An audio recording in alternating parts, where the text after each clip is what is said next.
Hello friends, I am Vishwit and you are watching study with interest. तो आगे देखते हैं लाइफ प्रोसेस होता क्या है। ये चैप्टर 6 है और बेसिकली ये हमारे बायोलॉजी का चैप्टर फर्स्ट है। तो आगे देखते हैं पहले लाइफ प्रोसेस में। लाइफ पहले जानते हैं कि लाइफ होता क्या है।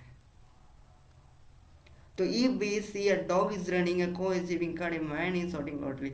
एक कुत्ता दौड़ रहा है, गाय घास खा रही है और आदमी स्ट्रीट में जोर से चिल्ला रहा है, तो वो उसको जिंदा मानेगा। अगर वो सो भी रहे हैं तो उनका दिल धड़क रहा है, दिमाग काम कर रहा है।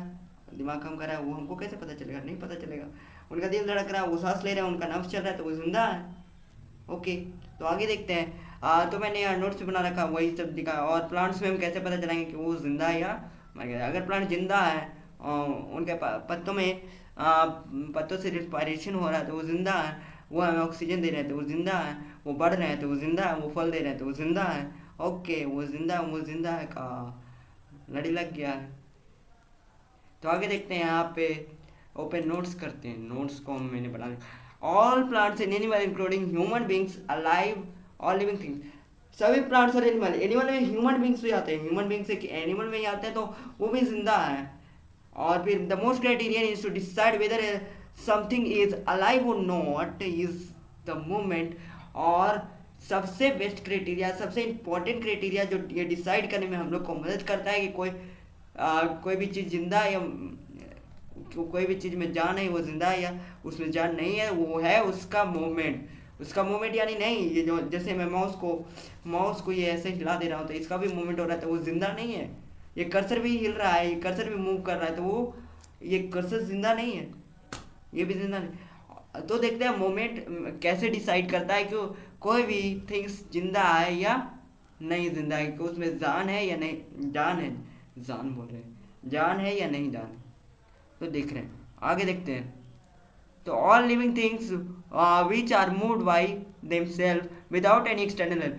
जो लिविंग थिंग्स होते हैं, जो जो जीवित प्राणी होते हैं, जीवित प्राणी, हाँ, वो बिना किसी एक्सटर्नल हेल्प के मूव कर सकते हैं एक जगह से दूसरी जगह। जैसे हम एग्जांपल लेते हैं, एक कुत्ता, एक बिल्ली, एक डॉग, एक आदमी एक जगह से दूसरी जगह बिना किसी एक्सटर्नल हेल्प के मूव कर सकता है, ठीक है। तो आगे देखते हैं, आगे देखते हैं। और सबसे ज़्यादा मूवमेंट जो होता है वो एनिमल में होता है। एनिमल अपने हाथ पैर को हिला हिला सकते हैं, अपने मूवमेंट को दिखा सकते हैं और हम उसे ऑब्जर्व भी कर सकते हैं। लेकिन प्लांट में यही मूवमेंट डिफिकल्टीज होता है। प्लांट सिर्फ अपने लीव्स, अपने लीव्स यानी पत्तों को, स्टेम यानी तनों को और रूट्स यानी जड़ को ही हिला सकते हैं, और वो एक जगह से दूसरी जगह नहीं जा सकते हैं। लेकिन हम इंसान और एनिमल्स एक जगह से दूसरी जगह ट्रेवल कर सकते हैं। तो वही लिखा हुआ है, animals can move their body part from one place to another place. देखिए, plants can only move their body part such as leaves, flower, shoot, root, ये लिखा हुआ है। तो non living things can't move themself. Non living things खुद से move नहीं कर सकते, हमें उन्हें मूव करना पड़ेगा। जैसे एग्जाम्पल है पेपर, जैसे हम एक बुक का पेज पलटते हैं तो ये खुद ब खुद मूव नहीं कर रहा, हम मूव कर रहे हैं। जैसे हम कर्सर को स्क्रॉल डाउन करते हैं तो ये खुद से मूव नहीं कर रहा, हम एक्सटर्नल फोर्स लगा रहे हैं तो ये मूव कर रहा है। देखिए, चलो मूव हो जा, ठीक है। तो लिविंग थिंग्स को हम कैसे डिटेक्ट करेंगे कि वो जिंदा है, मतलब उसमें जान है। और नॉन लिविंग थिंग्स और नॉन लिविंग थिंग्स में डिटरमाइन करने के लिए, जैसे यहाँ पे है, जैसे यहाँ पे कुछ पॉइंट्स है। The characteristics of living things are, characteristics जो लिविंग थिंग्स का करेक्टरीज है वो दिया हुआ है। Living things can move by themselves, living things can move by themselves, they can need food. हम लोगों को खाना का ज़रूरत है, एयर का ज़रूरत है, वाटर का ज़रूरत है, और और बेशक इस कंप्यूटर को भी खाना का ज़रूरत है, यानी इसको इलेक्ट्रिसिटी का ज़रूरत है, लेकिन वो जिंदा नहीं है, ठीक है। वो नॉन लिविंग थिंग्स है, उसमें जान नहीं है। They can grow, living things grow हो सकते हैं, जैसे पेड़ ग्रो हो सकता है, एनिमल ग्रो हो सकता है, ह्यूमन ग्रो हो सकता है, कोई बैक्टीरिया ग्रो हो सकता है, कोई वायरस ग्रो हो सकता है, जैसे अभी कोरोना वायरस हो रहा है। तो आगे देखते हैं। जैसे हम इस माउस को ले लेते हैं, माउस को या पेन को ले लेते हैं। पेन को तो आप नहीं देखेंगे, आप एक साल पहले इतना था, इतना छोटा था, और फिर एक साल बाद इतना बड़ा हो गया। इतना छोटा था और इतना बड़ा हो गया।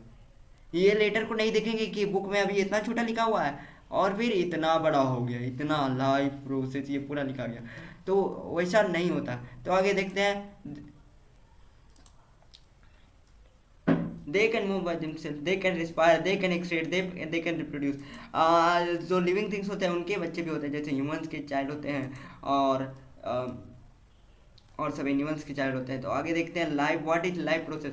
लाइफ प्रोसेस आखिर क्या है? हम इतना देर से लाइफ कर रहे हैं, और लाइफ प्रोसेस होता क्या है? तो देखते हैं the basic functions performed by living organism. आप ध्यान से सुनिएगा, द बेसिक फंक्शंस, यही है लाइफ प्रोसेस का definition. The basic functions performed by living organism या living beings to maintain their life on the earth is called life process. उनका जो बेसिक फंक्शंस है, जो उनके अर्थ पे जिंदा रहने के लिए उनको बेसिक फंक्शंस करना पड़ता है, उनको जिंदा रहने के लिए, अर्थ पे जिंदा रहने के लिए उनको जो बेसिक फंक्शन, जो बेसिक कार्य है वो करना पड़ता है, उसको हम लाइफ प्रोसेस कहते हैं। वही होता है लाइफ प्रोसेस। जैसे एग्जांपल में न्यूट्रिशन एंड रिस्पायरेशन, उनको न्यूट्रिशन की जरूरत है, उनको रिस्पायरेशन की जरूरत है, transportation and excretion and digestion process, respiration process, transparent बोल रहे हैं, transport and excretion, control and coordination.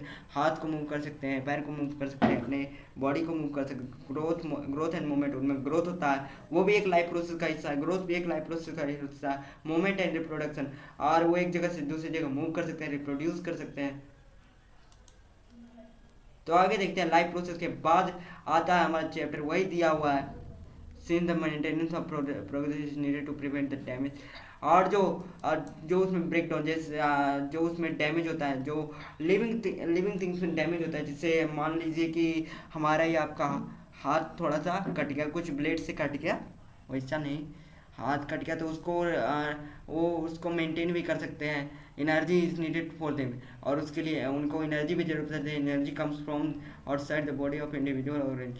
और दूसरे ऑर्गेनिज्म से, दूसरे जैसे हम लोग एनर्जी कहाँ से प्राप्त करते हैं? खाना खाकर एनर्जी प्राप्त करते हैं। तो outside the body, inside the body हम लोग को एनर्जी नहीं बनता है। इनसाइड द बॉडी किसको एनर्जी बनता है? प्लांट्स को एनर्जी बनता है, प्लांट्स को खाना बनता है, हम लोग उसी एनर्जी को कंज्यूम करते हैं। तो आगे अगले पार्ट में वही सब देखने वाले हैं कि न्यूट्रिशन किसको कहते हैं, और इसका जो है what is diffusion, what is the criteria to be decide to whether something is alive. इसका आंसर मैंने ऊपर ही दे दिया था, द करेक्टरीज वाला, और इसका भी आंसर मैं स्लाइड में लगा दूंगा, तो आप चिंता मत कीजिए। बस नेक्स्ट पार्ट के लिए हमारे चैनल को सब्सक्राइब करके रखिए, और मिलते हैं नेक्स्ट पार्ट में न्यूट्रिशन के साथ। नेक्स्ट पार्ट में हम पढ़ने वाले हैं nutrition, how do we get food, how do living things get their food, कैसे लिविंग थिंग्स अपना फूड प्राप्त करते हैं, ऑटोट्रॉपिक न्यूट्रिशन क्या होता है, और लाइफ प्रोसेस का कुछ, और ये स्ट्रक्चर भी देखेंगे हम पूरा जा, ये स्ट्रक्चर भी देखेंगे हम। तो अभी मिलता है नेक्स्ट पार्ट में, तब तक के लिए बाय बाय, और नेक्स्ट पार्ट।